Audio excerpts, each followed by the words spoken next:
Hello and welcome to the I Do Wedding Marketing Podcast. I'm your host, Nina Adio, a social media marketing expert specific to the wedding industry. On this show, I discuss tips to help you DIY your social media, as well as getting the confidence and income to outsource it. Thank you for allowing this episode to come through on your Bluetooth, your car radio, wherever it may be you're listening from today. Now, let's take your wedding business to the next level. Hello, everybody, and welcome back to the I Do Wedding Marketing Podcast. It is a big day in my world because we have hit 30 days of daily podcasting. I know. For me, this is a very big deal, and maybe for you if you've been listening along these past 30 days. And if you have, for those of you who've messaged me and have mentioned the show, thank you so much. I really appreciate it. And today I want to talk about what this has done for me, why I did it, and why this is a strategy that I kind of continue to do in my life and will continue to do, whether it be business related or even personal.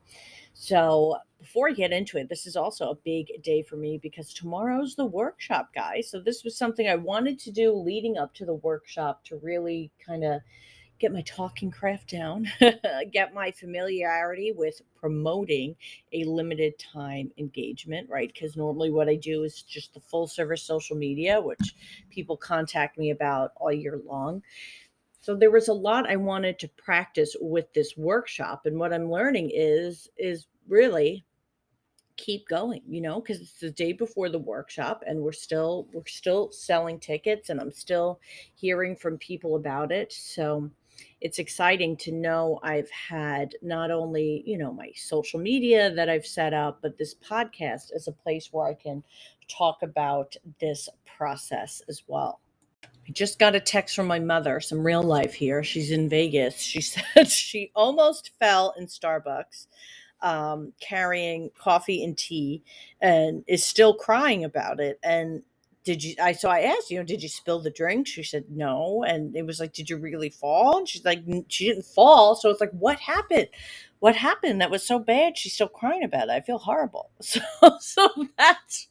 that's what, that's what's popping up on my phone next to me while I chat with you guys today. It is Tuesday. We got a beautiful day here in New York, and now let's get to it. Deciding to do 30 days of podcasting was something very intentional for me. And I did it because the podcast was a dream of mine for a long time. I did the podcast, which was great. And then I was kind of burnt out and I wasn't focusing on it the way I wanted to. And the dream isn't just to have a podcast, right? The dream is to have a podcast that brings purpose, the purpose to me, purpose to my clients, and so forth. And to really align myself with that, I wanted to focus on the podcast. Yeah, I could keep, posting once a week, but then I knew I would fall into my usual habits of kind of scrambling the night before, coming up with something I'm coming up with on the fly and then posting it. So I wanted to get into the habit of intentional podcasting. So when I made the announcement to do 30 days, I recorded several episodes. So I had those in advance. I was able to talk about things I wouldn't normally talk about. Some of the episodes we did were more focused on myself or my business journey rather than just wedding specific, which was really fun. And it allowed me to find my voice further, to know that I can kind of just sit here and have a good time talking, interacting, and so forth. My podcast, sometimes I do a script, but most of the time I just do it on the fly because that is what feels right for me. That's just how I like to talk. Well, that can lead to some of our ramblings sometimes, but it's all a learning process, and that's what these 30 days really are for me. Now, podcasting is something I consider to be an evergreen format, meaning that the podcast episodes I put out these past 30 days, they're not only relevant within these 30 days, they're going to be relevant 30 days from now and 30 days from then. And so the traffic I've gotten, I don't feel is going to stop at this 30 days. After 30 days, I will keep doing the podcast weekly until I take a break when I get busy with my clients. But what I anticipate happening is that now, I have 62 episodes for somebody to come in and listen to. So when I was originally starting this process, let's see, before we started, I think I had, we were in the third. Well, let's just do math. If it's 60 now, I was in the 30s then. So now this is already such a more fleshed out podcast. I have so much more to offer people because I took a short amount of time to hyper focus on it.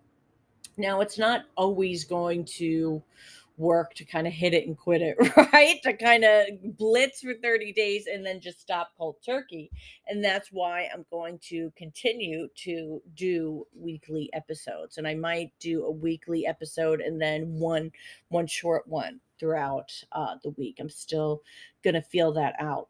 But if you were to implement this 30-day strategy into your wedding business, something I would recommend you could try is doing 30 days of looks. So let's say you do favors or you're a florist, 30 days in a row, you would post 30 different looks that you've done. If you're a photographer, maybe you'll do 30 different venues.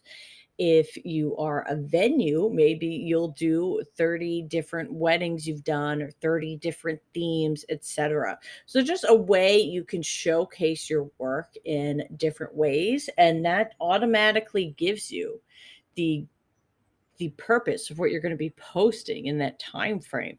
So it can be this really fun thing if you let it. So I'm happy to brainstorm with you what you could do on your profiles, whether it's for Instagram.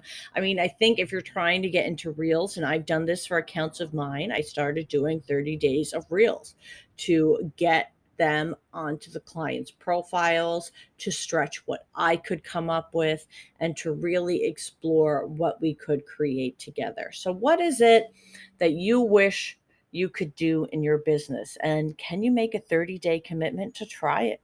Of course, in our personal lives, we could see how this could happen, maybe 30 days of gratitude, 30 days of walking, 30 days of eating well, and so forth.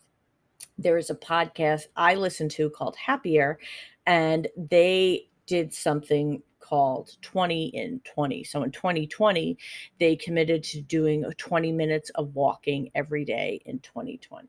And then in 2021, it was 21 minutes of reading every day in 2021.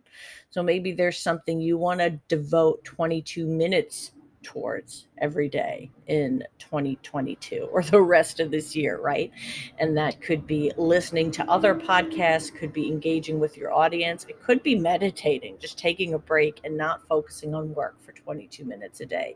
But the overall point is that having a daily intention can be huge in both your personal life and in your business, depending on whatever that intention is going to be. So, this podcast journey is leading me directly to my workshop with Carissa Cruzy Weddings, Engaged to Engagement. The link is in the show notes. You still can get your ticket. And then it will be a busy weekend. And then I'll get to kind of just go for a bit and relax before focusing back on my client work. But so we're excited to get to Sunday. That's when everything will rest. And that's what's happening here, guys. I know you can relate to having the busy weekends and busy weeks too. So feel free to tell me what you've been working on at my Instagram and I Do Wedding Marketing. I love chatting with you guys via message. And if you enjoyed these past 30 episodes, I would love if you would consider reviewing this podcast. It really does help establish this show as a legitimate podcast and help it to reach other people. Thank you for being here, guys. I can't say I'll see you tomorrow this time, but I will see you soon. Until then.